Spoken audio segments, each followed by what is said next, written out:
Бұл оқиға жақында 2023 жылдың шілдесінде болған оқиға еді.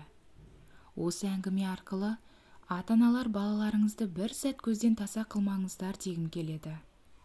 Шаңда ауылда өскен қыз едім. Анам қаланың ақсаусақ, жұмыртқадай әппақ қызы болған. Әкем ауылдың қарапайым малшының баласы. Қалаға келіп кетіп жүрген әкем анама ғашық болып, алғашқы танысқанда алып қашыпты. Қалмасқа амалы жоқ анам келіндік өмірге көндіккенімен айдалада мал бағуға үйренісе алмай, мені туғанша амалсыз шыдаған екен. Негізгі ең ащы шындық, мен әке деп отырған адам туған әкем емес. Анам кімнен екені белгісіз 4 айлық жүкті болып келген. Мені 5 айдан соң босанған. Ойлап отырған шығарсыздар, өгей әкеден қорлық көреді деп, я?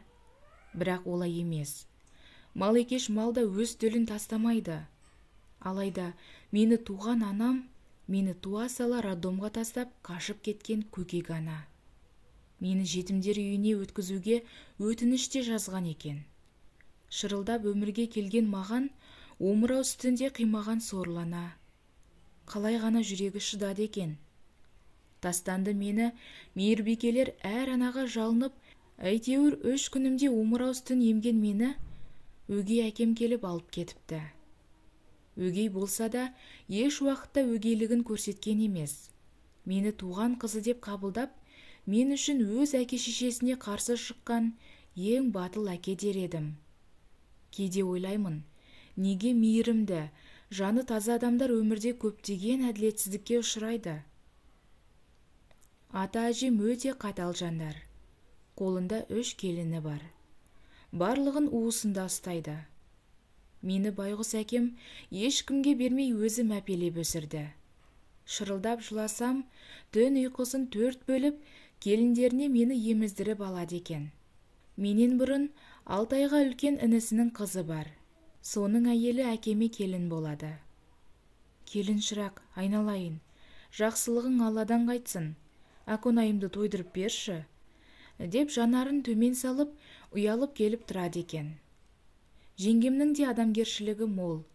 Менің екінші анам десем де болады. 1 жасқа дейін өз қызымен қосып емізген сүт анам. Ата-әжем еш уақытта мені өз немересіндей мүлдем қабылдамады. Өте суық қарайтын. Басқа балаларға құшақтарын жайып, маған: "Сен жетімек, ұлымның бар өмірін құрттың. Олым сенің кесіріңнен ұрпақсыз өтетін болдау", деп әжем қарғайтыны есімде. Сол сөзді естіген сайын, бала болсам да өңешіме ащы өксік тіреліп жылауға дейін барамын. Жыласам, әжем шымшып денемді көгертіп тастайды. Мені бұл үйде тек әкем ғана қорғайды. Жақсы көретін нағыз әкелердің әкесі. Көп аса әжемнен ғана таяқ жеймін. Әкем кешке дейін мал бағады. Тек кешке дейін ғана. Әжемнің мені не үшін жек көретінін айтайын. Анамды қатты сүйген болу керек. Әлде мен үшін бекен, әйтеуір әкем ешкіммен бас қоспады. Әжем болса, күнде миын жейтін. "Әй, сорлау, бір қатын үшін өмір бойы сүрбойдақ болып өтесің бе? Мына жетімнің көзін құрт деп, саған қашанғы қақсаймын. Шертіп тұрып таңдап, бір қызбен бас қос, ұрпақ қалдыр артыңа. Ана қатының әлде қашан байға тиіп алды. Сен жүрсің, оның жетімегін адам қыламын деп. Сорлау, ертең өзің сорлап қаласың ғой. Бұл да ертең байға тиіп, сопа басың сопайып жалғыз қаласың", деп әжем күйінеді. Я, әжемдікі де дұрыс. Баласының бақытын ойлап тұр ғой. Бірақ әкеме ол нәрсе керек емес сияқты.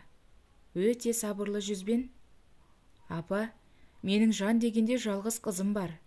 Осы қызымды ешкімнен кем қылмай өсірсем, сол да жетеді маған. Айта бермеңізші, қызымды жетім деп. Оның әкесі менмін. Мен тірі тұрсам, қызымды жылатпаймын", деп мені құшағына алатын. Жалғыз басты әкемнің мені қалай баққанын, әке мейіріміне бөлегенін айта берсем, шексіз. Әкемнің алдында бас иемін. Мені барынша жылаттырмауға тырысады. Алғаш мектеп табалдырығын аттағанда, өзі қолымнан жетектеп ұстазыма: «Қызым сабақ оқи алмаса ұрмаңыздаршы, өзі қаласа оқысын, қаламаса қинамаңыздаршы» деген әкеме бәрі күлген екен. Әкем жоқта денемді көгертіп қояды. Соны әкеме айтсам, әжем жарықтық жоққа шығарып: «Немене, маған сенбей отырсың ба? Балалармен ойнап бір-бірін шымшығанда, енді баланың ортасына түсуің қалып еді. Келіндерден ұялсаң нетті?» Әжем осылай үнемі сытылып кетеді. Мейлі, әжемнің шымшып ұрғанына үйрендім-ау. Анасыз өмірге үйрену қиын болды. Қиналатыным мектеп кезінде. Іс-шара болса, менің көзім мөлтілдеп, менің де анам болса екен, деп қатты армандап тілейтінмін.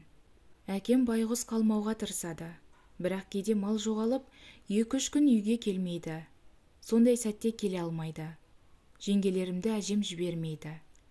Арасында сүт анам болған жеңгем әжеме сылтау айтып келіп кетеді. Ата әжемнің үйінде 4 түлік өте көп болды. Әжем бастық, келіндерін бір сәт демалдырмайды. Бір келін айдалада, яғни жайлауда мал бағады. 2 келін үйде. Сүт сатып, көптеген құрт жасап, май шайқап сары май сатады. Сондай тіршіліктен қолдары босамайды. Менен басқа балалардың іс-шарасына әжем өзі барады. Күндерде зулап өтіп жатты. Әкем менен ақшасын аямады. Қолыма үнемі ақша беріп қояды.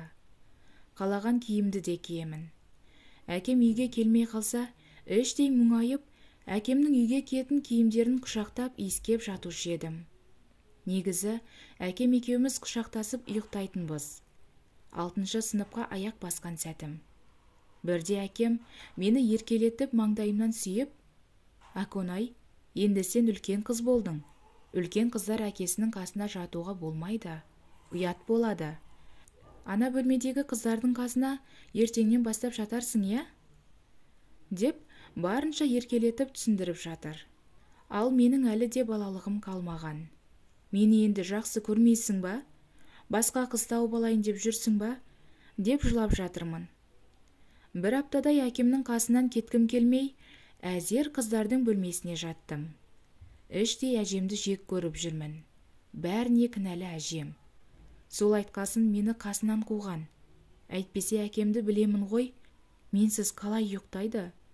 Сондай пасық ойлармен жүрдім. Кейін түсініп жатырмын ғой әкемді. Жалғасы бар.